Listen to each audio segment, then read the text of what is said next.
in my opinion, the being able to put together and have in Austin, Texas, affiliated with the University of Texas at Austin, a medical school, a teaching hospital, a modern state-of-the-art teaching hospital, and what I would consider to be uniquely Austin healthcare clinics in our community.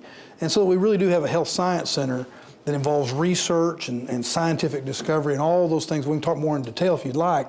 But I think it's one of the biggest things that can happen to Austin and Central Texas. And I really mean maybe since the decision to put the University of Texas at Austin in Austin, Texas.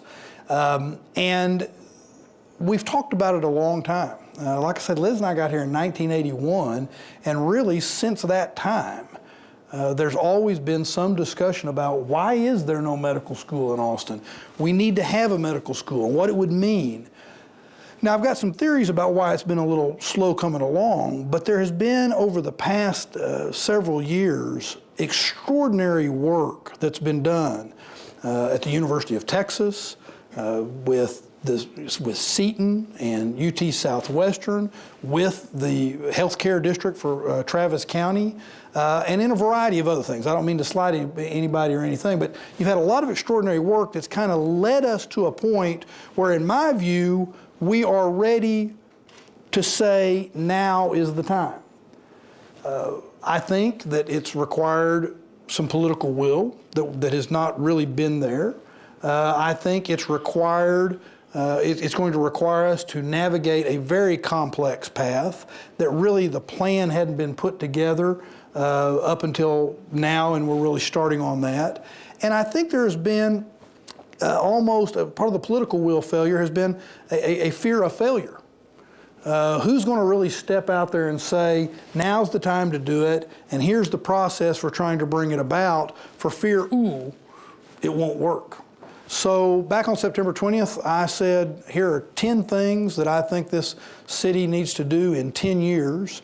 And boy, the response has been extraordinary. It's been very positive, really like nothing I've been involved in since I've been involved in public life.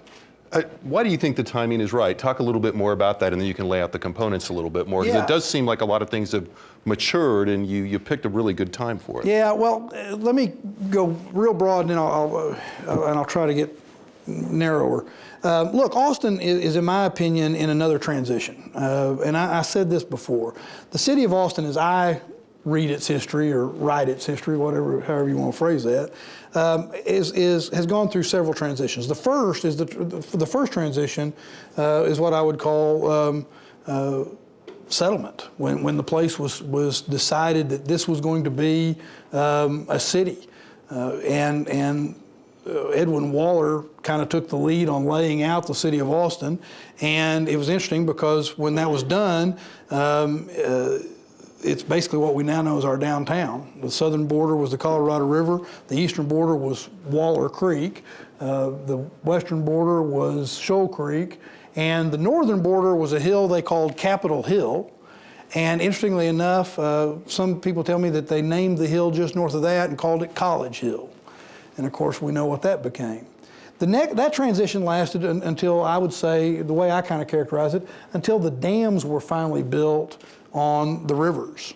And that was kind of a stability point in time, where not only they stabilized the river, but they stabilized the economy. And it really was an economy that was based upon a growing university and state government.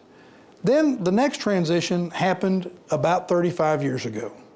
And that was what I would refer to as the SMART time. And that is when Austin went from being a college town that state government dominated its stable economy into a focal point in a worldwide information and knowledge economy.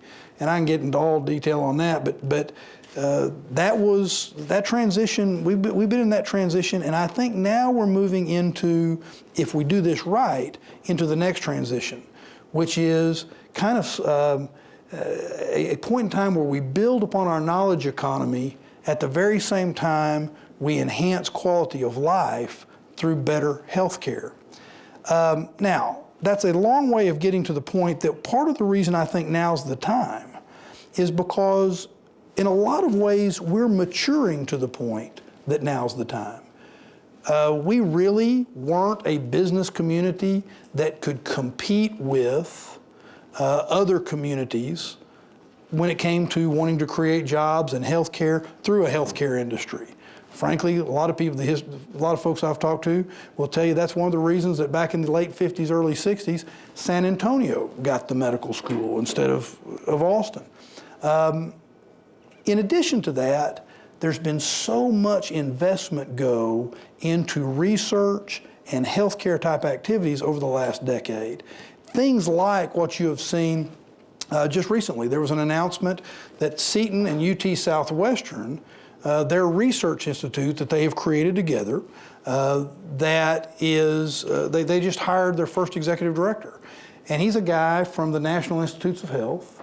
He is a superstar. So there's been we have a number of residency programs, 11 residency programs in Austin right now. We are right at 300 third and fourth year students and residents in the community. So a lot of investment's gone into. So I think we're at that point where not only have we transitioned as a community, but the immediate investment we've seen in healthcare makes it now the time to take that next big step. Are there other models for this? I'm intrigued by the mixture of government, enterprise, but also the community-based element of this seems to me to be pretty innovative. Well, there's not as much as you might expect, and I think we're in essence we're writing a new playbook. The old playbook and the way people like to think of things is they say we need to have a medical school. State, give us a medical school, and they'll plop down a medical school, and then the next city will say, we need a medical school. Well, there's your medical school. Well, with all that's gone on, everything from state budgeting to different approaches to things, I don't think that's the future. I think the future, frankly, of higher education and medical, generally, and medical schools specifically, is going to be that it's going to require a partnership, a coalition, if you will, a public-private partnership that includes not only a great Tier 1 research university, but also the system itself. It will also include the business community. It will include, and by business community, I think you could talk more specifically about those who provide health care in the business community. And in Austin, that's like Seton and St. David's. Those are our two big pillars. It's going to require the community through things like the Central Health, which is our Travis County Healthcare District. And then it's going to require philanthropy. Otherwise, you can't get it all done. You can't fund it all. So it's going to require really a community effort. And I've been very gratified with the reaction from the community. It all sounds great. Let's talk a little bit about some of the obstacles, just to be fair. Sure. I mean, there are a lot of things. There are none. I gave a speech, right? Doesn't that cover it? There are a lot of things that do seem very propitious. The maturation of the city, the industrial base, the mood in a way. There's some almost intangibles. But we're also living in a time of scarcity and economic uncertainty. At the state level, obviously, this was the last session, as much as any session we've seen, perhaps, at least in a while. There was not a lot of appetite for new programs, for spending money, and even beyond that, I saw another talk this morning, and I was struck by the sense that the lack of revenue is accepted as a state of nature rather than a political choice at this point. How do we go in that environment? Well, first of all, that's why I think there's one aspect to that is part of the last answer I gave. We have to develop a new playbook, and that's what I'm trying to lead on, is the creation of a new playbook where we are as a community coming together with a variety of tools and assets and putting it together in an effort to achieve certain goals, because we are in a different time. But here's the other thing.